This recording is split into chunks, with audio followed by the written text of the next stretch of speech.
My brother-in-law died suddenly, and now my sister and her kids have to sell their home. That's why I told my husband we could not put off getting life insurance any longer. An agent offered us a 10-year, $500,000 policy for nearly $50 a month. Then we called SelectQuote. SelectQuote found us identical coverage for only $19 a month, a savings of $369 a year. Whether you need a $500,000 policy or a $5 million policy, SelectQuote could save you more than 50% on term life insurance. For your free quote, go to SelectQuote.com. SelectQuote.com. That's SelectQuote.com. SelectQuote. We shop, you save. Full details on example policies at SelectQuote.com/commercials. Okay, round two. Name something that's not boring. A laundry? Ooh, a book club. Computer solitaire, huh? Ah, sorry, we were looking for Chumba Casino. That's right, ChumbaCasino.com has over 100 casino-style games. Join today and play for free for your chance to redeem some serious prizes. ChumbaCasino.com. No purchase necessary. Void where prohibited by law. 18+. Terms and conditions apply. See website for details. Welcome to Pretty Lies and Alibis. Join us as we seek the truth and travel the long road to justice. What's going on, everybody? Welcome to another episode of Pretty Lies and Alibis. I'm Gigi Fruit Loop. What you know? I was ready for what's good because I was gonna say this cool, awesome weather that is so cold. Hush up. Look, yeah. I need a good hot flash right about now. I cannot feel the tips of my fingers. I'm just cold today. It's cold because I had to scrape the car window with a credit card this morning. Yeah, I had to get up and out at about 6:30 to go sit with my aunt while my uncle went to his doctor's appointment and his normal checkup. But it was cold. And so my Jeep, I have the running boards on the side and they're plastic and they were covered in frost. And I was wearing my Saucony little jazz shoes and they have no grippers. And dude, I did a half split in my driveway this morning. It was terrible. Yeah. So we want to give a shout out to our sponsor, Too Cool T-shirt quilts. It's too late to get anything for Christmas, but after the new year, we got Valentine's Day, graduations will be happening. So there's all kinds of cool things that you can think of. Make them any theme you want. Go to twocooltshirtquilts.com/pretty lies and alibis and just go check out what they got. I'll tell you, man, we got so many compliments on that in the hospital. And actually 2 of them are up at her house now because they're just good for propping her up and stuff. So, and just surprise somebody. It doesn't have to be a whole quilt. You can get a pillow just like we normally have in the background. So what can they do, Fruit Loop? They can take your t-shirts and make them into a quilt that is too cool. Yes, they can. We have a lot to cover, so we're going to jump right in. Real quick, Alec Murdaugh had a bond hearing again this morning. He was indicted on more charges last week. So a judge set his bond at $7 million. Wow. And his attorney, Harpoodlin, said he can't pay that. Well, you shouldn't have screwed so many people out of their money. Too bad. I think if you can't pay that, then you just stay in jail. That's the point. I think that's kind of essentially a no bond situation. And look, somebody tweeted and said, maybe he has friends. And I'm thinking, nobody's going to touch him with a 10-foot pole now. He is in the pokey. Yeah. So this morning at the bond hearing, there was no recording allowed. But he addressed the judge for like almost 8 minutes from what I understand. And he said one of the arguments that the judge made at the last bond hearing is that not only is he a threat to himself, clearly he's a threat to the community in which he lives by, taking all their money in their time of need. And so he said his failed suicide attempt was embarrassing now that he's out of the opioid haze, but he blamed what happened for being in the throes of withdrawal. And the judge just, at this point, look, we've barely scratched the surface of charges for this dude. He's already facing 508 years in prison with the current charges. Yeah. And people say, why do they give 200 years? So you think about it. When you have a mass shooting, every single person who was murdered or hurt or their family members that are affected for life all deserve their own charge. So even though obviously, unless you're biblical or, a vampire, you're not going to live to be 508, but every person that has suffered at the hands of him deserves to have their charge on the books. That's why. Yeah. So we're still waiting on any news from this grand jury that they convened. Right. Let's go. Well, I'll tell you the first time that the grand jury was put together for this case, it took about 10 days for us to hear from the time they indicted to when they announced the charges. So maybe this week we'll hear something. I'm really super curious to see, is this more charges for Chad? Or are we going to have some more defendants in this case? And I think maybe that should happen. Yeah. From what we've seen now. Well, exactly. Like I said, also I want to give a big shout out to Crusha. She tagged Pretty Lies on Twitter, but I'm the Twitter person. And I joined on her live a little bit Saturday. Yeah. And it was really fun. And we talked a little bit about the case, but for the most part, we just kind of goofed off, and it was nice and it was very refreshing. By the way, what's coming up this Saturday for us? Saturday for us, we're doing a live Q&A. Can't wait. You can ask questions about cases, about what we like to eat, like whatever. Anything. It doesn't have to be about true crime. And we just thought we would kind of end the year before it gets too crazy with Christmas coming up next week. Speaking of which, gosh, I got to finish my Christmas shopping.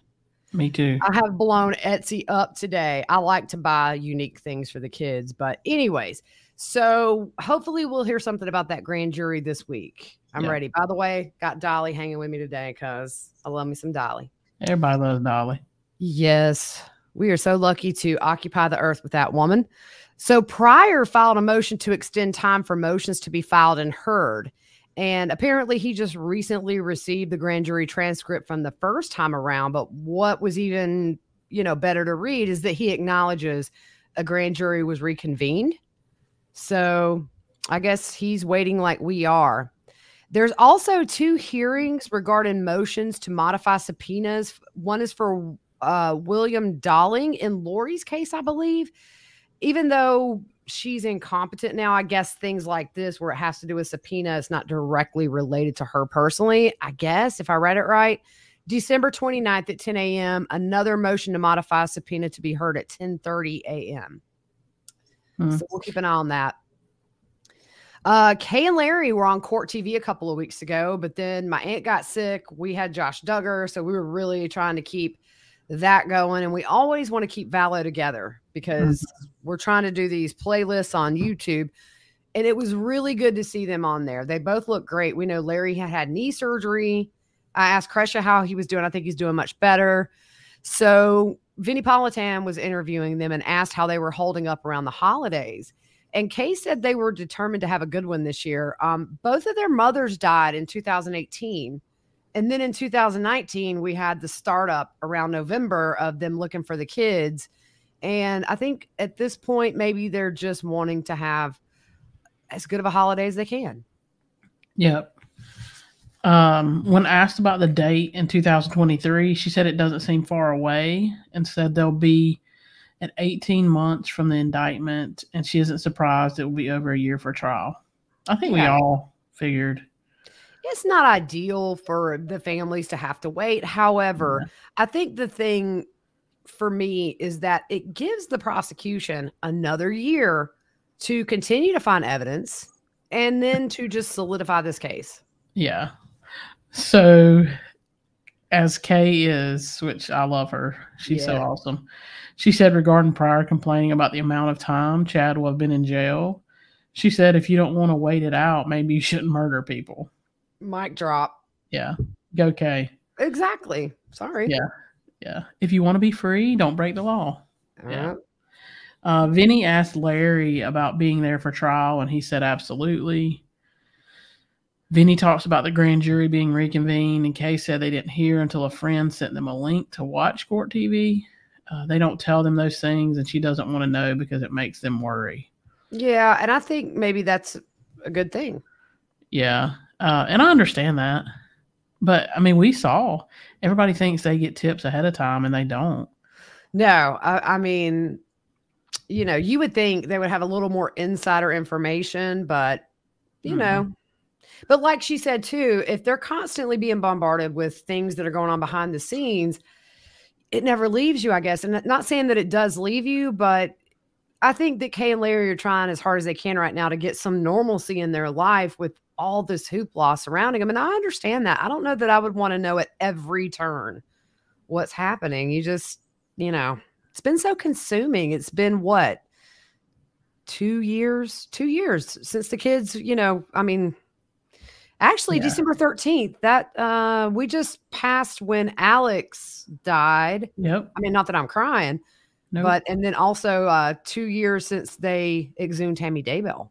Yeah. So, you know, the biggest thing, what? Go ahead. I'm sorry. Well, the biggest thing with Alex dying is he's not going to face any charges for all this mess. It was an that was not a natural death. Let's call a spade a spade. That blessing and all that, man, I'm telling you, I don't know what he did, but yeah. So what did Chanley say? Well, they were talking about on an episode of Court TV when they were talking about the indictment. Vinny had asked Kay what she thought about what might be coming with this grand jury. And so she talked about Shanley Painter on Court TV, who's adorable. And she was talking about the think tank, which is what you call, you know, the think tank, a group of lawyers, legal professionals who are kind of brainstorming about what this could be. And their opinion on the show, the lawyers and Shanley, was that maybe they could be indicting additional defendants. And Kay said that there are some out there who should be in jail because they knew things weren't right and they didn't do anything about it. Yeah. And she feels like maybe someone else will be indicted and hopefully would turn on Chad and Lori and get the case even further down the road, which is a really good point. Yeah. You know, you indict people who aren't maybe facing first-degree murder charges or conspiracy to commit murder, and they're maybe lesser charges. They may know things that prosecutors don't know yet. Sure. So I think she was right on with that. Yeah. Yep. So Larry's thoughts on Lori being deemed incompetent. He said she is playing the system with the assistance of a person or other people. And if you don't believe that, then I got some swamp property I want to sell you. Right. He said she was competent, bright, articulate, and knew what was going on the whole time. He doesn't want to see the public and people involved in the case start to feel sorry for her or Chad being locked up. He said the only better place for them is a graveyard. Larry apologized, and Vinny said not to. He said Kay and Larry are victims, and JJ should be here and visiting them for the holidays. Yeah, I totally agree. 100%. And Larry got choked up a couple of times during this interview. I'm sure man, you know, you watch those videos of Kay and Larry with JJ, and he adored them, and they adored him, and it's just not fair. Yeah. Because at the end of the day, what was this for? Nothing. Yeah. They got $400,000 from Tammy, although now he's facing charges for that. Yeah. It's, you know. But yeah, I mean, I agree. I think she's competent and she is playing the system. 100%. We know she's a manipulator. 100%. She's never, you know, had any full responsibility ever. Yeah. She's done a lot of really bad stuff throughout her life, and she's never had to face the facts, and now she is. So, I mean, here's the thing. She's passed other mental evaluations.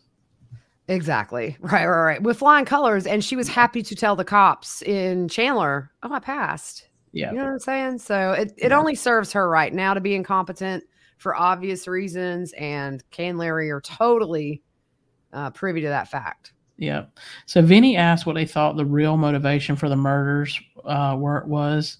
And Larry said the decisions were both from Lori and Chad, and it boiled down to money, lust, and greed.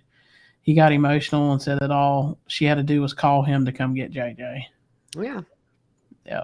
But no, unfortunately, I think that JJ was a meal ticket for her. And you think back, and we know what she did to JJ and Tylee, but you think back, why would she want to adopt him? And I really do think there's a part of me that thinks in the back of her mind, she didn't have any children with Charles. Mm-hmm. So this was her way to secure some future child support payments. That's kind of my theory. And I know she took physical care of him, when things were good. And Kay talked about that. You know, she thought at the time Lori was doing a good job with him. I still just have a feeling JJ was an opportunity financially for her if the marriage with Charles went sour, as it did with the other however many she had at that point. 4, 3? Yeah. I don't know. Yep. So Kay said they never threatened Lori, and as long as she was being a good mom, JJ needed to be with her. And we know when you have kids who are autistic, normal situations is where they function the best. Structure all day long. Yep. Yep. And you think about it, when she first separated from Charles, he was everywhere. He was all over the place. She left him with him for over a month in Texas. None of that was good for him. You take away a service dog. If you think about things like that, she was absolutely cruel to that little boy before she had him murdered or murdered him or whatever.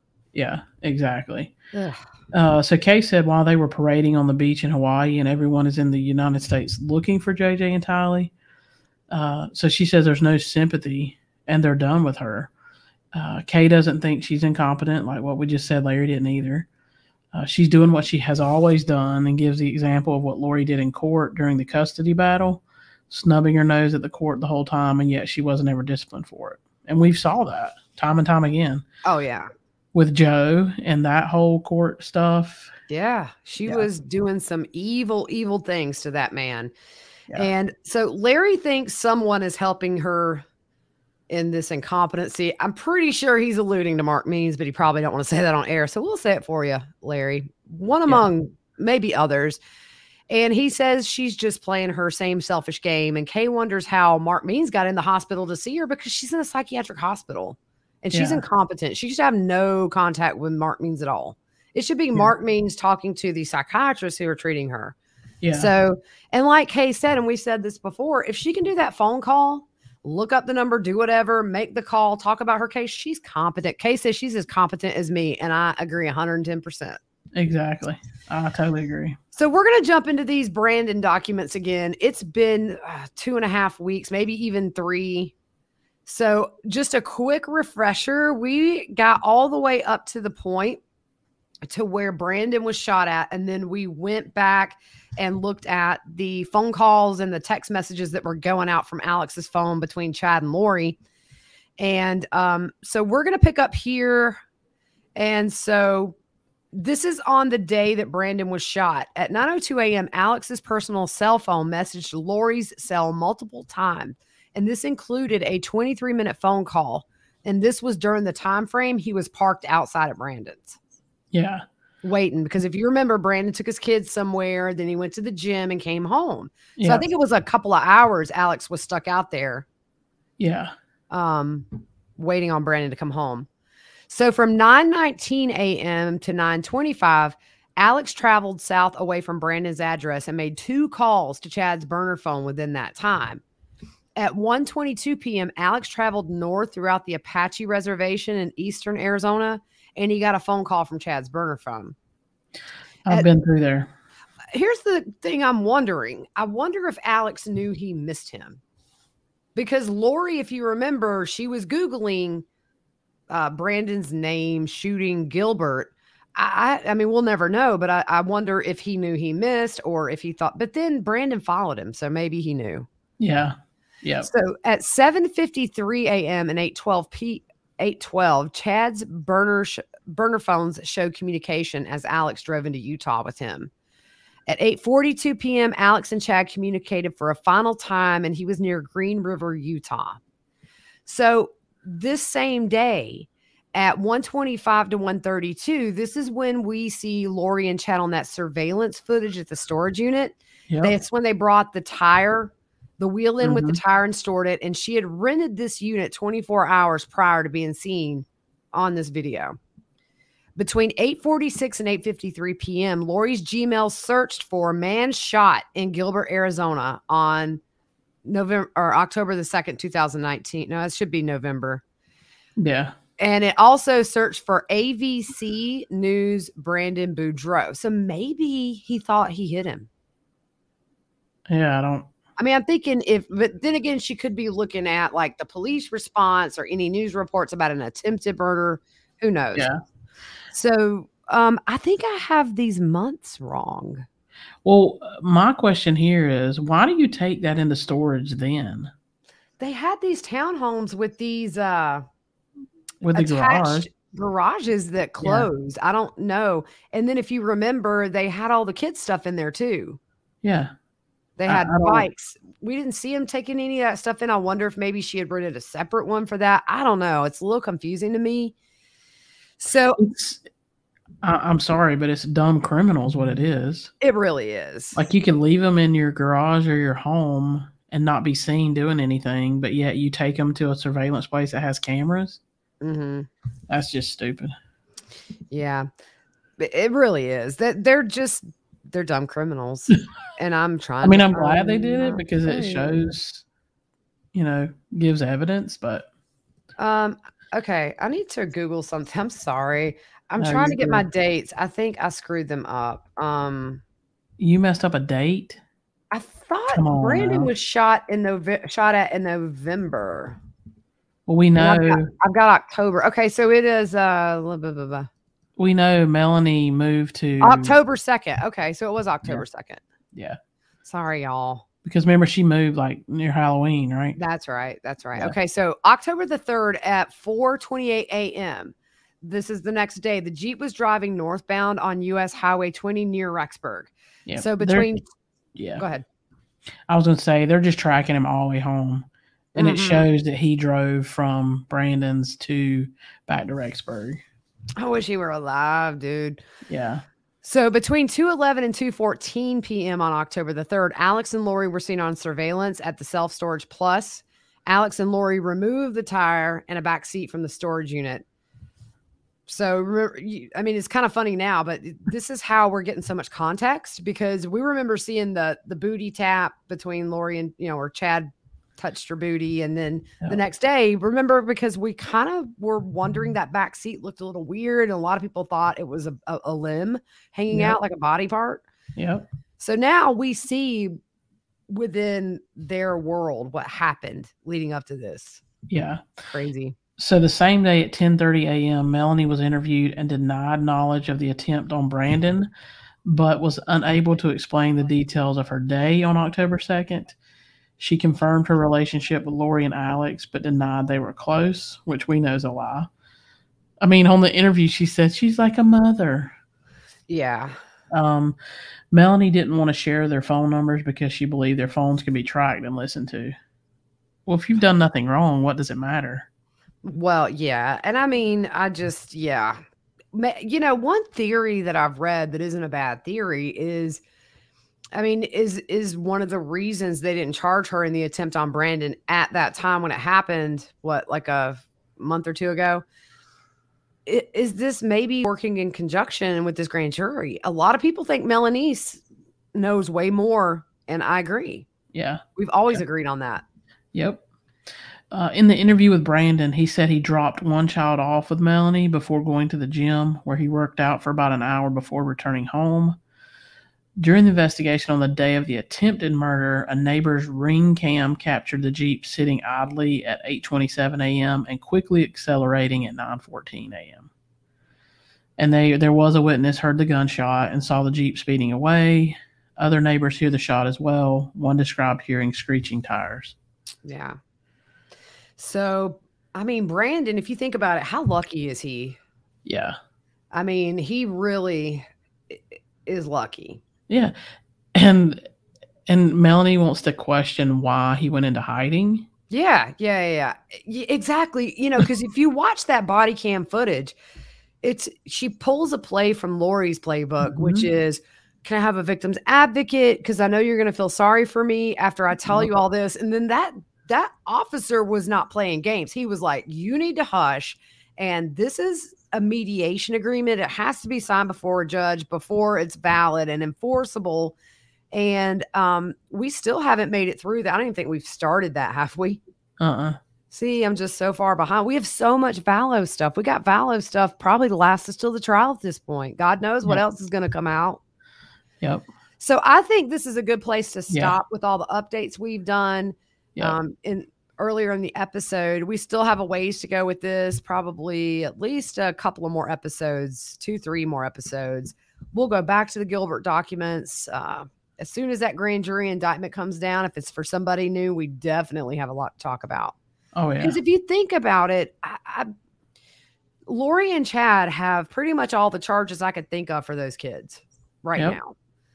They got the big ones. So I just really feel like maybe there's going to be a new defendant in the middle of all this, and I'm just curious who it's going to be.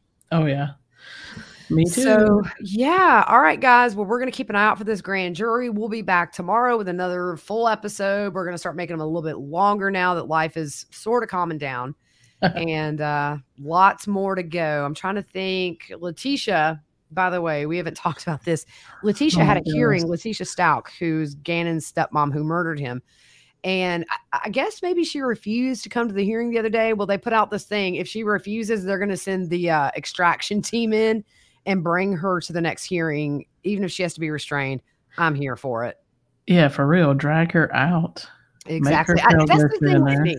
I don't think defendants should be allowed to refuse to go into court to face the charges they are charged with.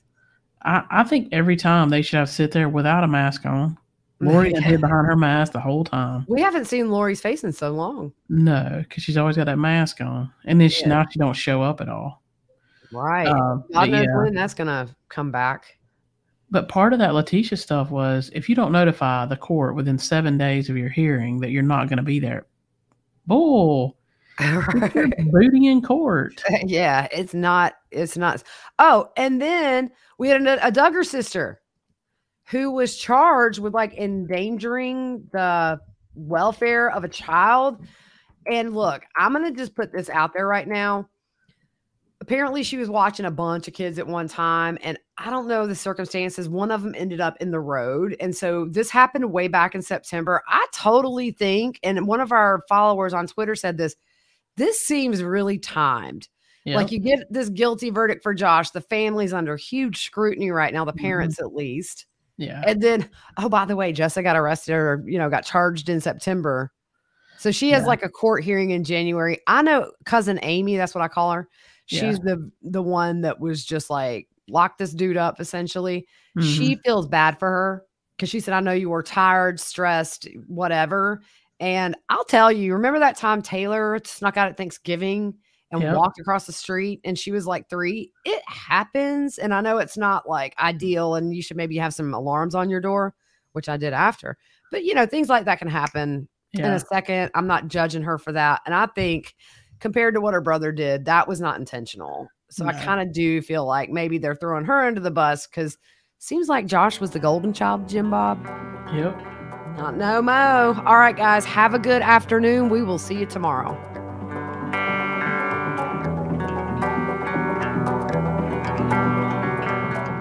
My brother-in-law died suddenly, and now my sister and her kids have to sell their home.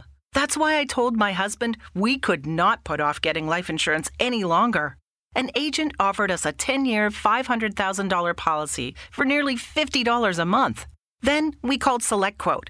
SelectQuote found us identical coverage for only $19 a month, a savings of $369 a year. Whether you need a $500,000 policy or a $5 million policy, SelectQuote could save you more than 50% on term life insurance. For your free quote, go to SelectQuote.com. SelectQuote.com. That's SelectQuote.com. SelectQuote. We shop. You save. Full details on example policies at SelectQuote.com/commercials. With the Lucky Land Slots, you can get lucky just about anywhere. This is your captain speaking. We've got clear runway and the weather's fine, but we're just going to circle up here a while and get lucky. No, nothing like that. It's just these cash prizes add up quick. So I suggest you sit back, keep your tray table upright, and start getting lucky. Play for free at LuckyLandSlots.com. Are you feeling lucky? No purchase necessary. Void where prohibited by law. 18+ terms and conditions apply. See website for details.